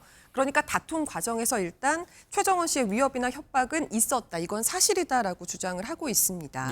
최정원 씨는 이 여자친구가 이런 SNS 글을 올리니까 이제 이게 이 자체가 다 팩트라기보다는 뭐 감정적으로 격양된 상태에서 적은 감정적인 글이다. 이제 이렇게 이야기를 하더라고요. 그리고 이제 본인이 특수 협박 등으로 이제 입건된 상황에 대해서는 성실히 조사를 받아서 억울함을 풀겠다. 이런 입장인 것으로 전해지고 있습니다. 알겠습니다. 그런데 오늘 이 뉴스를 접하신 많은 분들이 또 최정원이야? 이렇게 생각하셨을 것 같아요. 과거에도 뭐 좀 안 좋은 일이 좀 있었죠. 맞습니다. 그러니까 다른 유부녀와 이 연락을 주고받고 긴밀한 관계를 맺었다라고 그 유부녀의 남편으로부터 지목을 받은 바 있습니다. 그래서 많은 사람들이 상간남 소송이라고 이제 칭하는데 예. 그래서 손해배상 소송이 제기된 바 있었고 1억 원 상당이었습니다. 그리고 이 부분에 대해서 최정원 씨는 또 사실이 아니다라고 주장을 하면서 예. 오랜 친구 관계인데 이것이 오해를 한 것 같다라고 이야기를 하며 오히려 그 손해배상 소송을 제기한 남성에 대해서 명예훼손 혐의로 고소를 하기도 했거든요. 예. 그런데 다만 이 명예훼손 고소 사건의 경우에는 일단은 무혐의 결론이 최종적으로 내려진 상황이고요. 예. 그리고 이 손해배상 소송의 경우에는 지금 9월에 1심을 앞두고 있는 그런 상황입니다. 그래서 아직 뭐 결론이 나오거나 그런 것은 아닌데 당시 많은 분들이 기억하는 이유가 이 유부녀로 칭해지는 여성과 최정원 씨의 이 주고받은 메시지가 외부로 공개가 되다 보니까 예. 많은 사람들이 이제 상간남 소송 그리고 불륜 이런 키워드로 많이 기억을 하게 된 계기가 있었습니다. 서 변호사님, 9월에 그러면 다음 달에 1심이 나오는데 어떻게 양쪽의 주장이 팽팽히 맞서는 건가요? 네, 일단 맞서고 있긴 한데 사실 어느 정도 예측을 할 수 있는 시점이 됐다라고 보여집니다. 예. 이제 왜냐하면 이 해당 사건 외에 그러니까 그 불륜의 그 상대방 여성에 대해서 남편이 이제 이혼 소송을 제기를 했고 그 판결이 이제 가정법원에서 나왔다라고 알려주고 있습니다. 그리고 보도된 내용에 의하면은 결국 이제 이혼의 책임을 묻는 과정에서 그 책임은 이 여성에게 있고 이 최정원 씨와의 그런 부정행위가 있었다라는 점을 가정법원에서 인정을 했기 때문에 예. 그 내용으로는 남편에게 거짓말하고 여러 차례 최정원 씨를 만나서 식사를 하고 스킨십을 했다. 따라서 여기에 대해서 이혼의 책임이 있고 나아가서는 손해배상 책임으로 3천만 원을 위자료로 지급하라라는 내용이었습니다. 예. 그렇다면 이렇게 뭐 부정행위의 일방에 대해서 이미 가정법원에서 한 차례 판단이 나왔던 이상 결국 다른 일방인 최정원 씨 역시도 사실 지금 이 손해배상 사건에서 그 결과를 그대로 따라가게 될 가능성이 상당히 높다. 따라서 손해배상 책임이 인정될 가능성이 매우 높은 사항이다. 이렇게 평할 수 있을 것 같습니다. 뭐 본인은 다 이제 오해고 억울하다 이렇게 주장을 하고 있긴 합니다만은 이제 상간남 관련된 소송이 진행되는 상황에서 또 새로운 여자친구를 만났고 그 여자친구를 또 스토킹하고 협박하고 계속 좀 안 좋은 그런 논란에 계속 휩싸이는 것 같습니다. 자, 다음 마지막 소식은 이제 가수 조용필 소식인데요. 조용필 씨가 50주년 데뷔 무료 콘서트 연다고 했잖아요. 왜 논란이 되는 거예요? 이게 콘서트 자체는 전혀 문제가 예. 없습니다. 근데 이게 이 가왕의 콘서트를 무료로 볼 수 있다고 하니까 다들 티켓팅에 혈안이 됐을 거 아니에요. 티켓 비싸요. 네. 근데 이게 무료 콘서트니까 더 사람들이 예매를 하려고 애썼거든요. 예. 이게 몇 분 만에 매진이 됐습니다. 문제는 그 이후에 이 표가 지금 이 티켓에 웃돈을 붙여가지고 예매에 성공한 사람들 일부가 재판매를 하겠다. 예. 이제 이렇게 나서는 사람들이 속속 등장하고 있어서 이게 문제가 되고 있습니다. 근데 이제 뭐 무료 입장권이잖아요, 소위 말해서. 그럼 무료 입장권이 있으면 좋겠는데 그거를 구할 수가 없으니 돈 주고라도 사겠다. 뭐 그게 문제인가요? 이게 문제가 될 수 있습니다. 예. 우리 공연법에 따르면 처벌 대상이 될 여지도 있는 것이고 그리고 무엇보다도 이 공연 주최자라고 볼 수 있는 조용필 씨가 사실 본인의 이 콘서트는 무료다라고 하면서 굉장히 많은 팬들로부터 지지를 받았거든요. 예. 그런데 이 사실 피켓팅이라고 할 정도로 예약이 쉽지 않다 보니까 이걸 웃돈 주고라도 구하고자 하는 수요가 명백하게 존재하고 그리고 이 어떤 뭐 기술적인 측면 매크로를 돌린다라든지 여러 방법을 동원을 해서 이렇게 선점을 해서 나는 금전적으로 이득을 보겠다라고 하는 사람들이 있다 보니까 그 니즈가 서로 맞춰지다 보니까 사실은 조용필 씨의 의사와는 좀 무관하게 실제 15만 원 상당의 안표들이 횡행한다라고 예. 하니까 공연 주최 측에서도 좀 난색을 표하고 있습니다. 근데 조용필 씨 콘서트는 티켓만 있다고 해서 들어가는 건 아닌가 보죠. 이렇게 뭐 인기가 많으니까. 네, 그렇습니다. 지금 이제 추후에 이 티켓팅 이후에도 사실 들어가기 위해서는 까다로운 절차를 좀 거쳐야 된다라고 합니다. 보안 검색대가 있나요, 혹시? 그것보다는 이제 특히 지금 조용필 씨 콘서트 같은 경우에는 자녀분들이 예. 이제 부모님을 대신해서 온라인으로 예매를 하는 맞아요. 그런 사례들이 예. 많습니다. 그래서 이제 이후에 실제 이 예매권을 수령을 하고 입장을 하기 위해서는 추가적으로 이제 필요한 서류들이 있습니다. 예. 지금 공연 주최 측에서 밝히기로는 만약 이제 이런 부모님들이 자식들이 그 대리해서 예매를 하는 경우에는 예매 내역서뿐만 아니라 이 관람하시는 분의 신분증 그리고 예매를 한 그런 자녀의 신분증 그리고 가족관계 증명서도 지참을 해야 이제 예. 티켓팅이 그 예매한 그 예매권을 확인을 하고 들어갈 수 있다라고 합니다. 사실 뭐 2025년 효도는 이것으로 끝났다라고 생각하시는 그런 그런 뭐 자녀분들도 계실 것 같은데 이것까지도 잘 준비를 하셔야 이제 올해 효도가 마무리되는 그런 상황이니까 꼭 신경 쓰셔서 이런 서류들 지참하실 수 있도록 부모님께 잘 설명을 해드려야 될 것 같습니다. 뭐 티켓이나 뭐 본인의 신분증을 갖고 가는 건 너무 당연할 수도 있지만 가족관계 증명서까지 떼서 가야 된다고 하니까 역시 조용필은 조용필이구나. 예, 그런 생각이 좀 드는 것 같습니다. 뭐 여기에 혹시 조용필 씨 외에 후배 가수들도 나와요? 그런 소문이 돌긴 했었습니다. 이제 예. 인터넷상으로는 뭐 BTS나 혹은 아이유, 태연 등 이런 후배 슈퍼스타들이 헌정 무대를 꾸린다라는 그런 내용이 퍼졌었는데 일단 결과적으로는 공연 관계자 입장에 따르면 사실 무근이라고 합니다. 그렇기 때문에 제작진들은 혹여라도 이런 루머 때문에 기대를 했을 그런 팬들의 혼란을 조금 염려하고 있는 상황이라고 하니까 이런 내용들은 사실이 아니라는 점 다시 한번 확인해 주시면 좋을 것 같습니다. 예. 김유진 아나운서도 부모님 선물로 좀 해주죠. 저는 다른 선물을 드리겠습니다. 알겠습니다.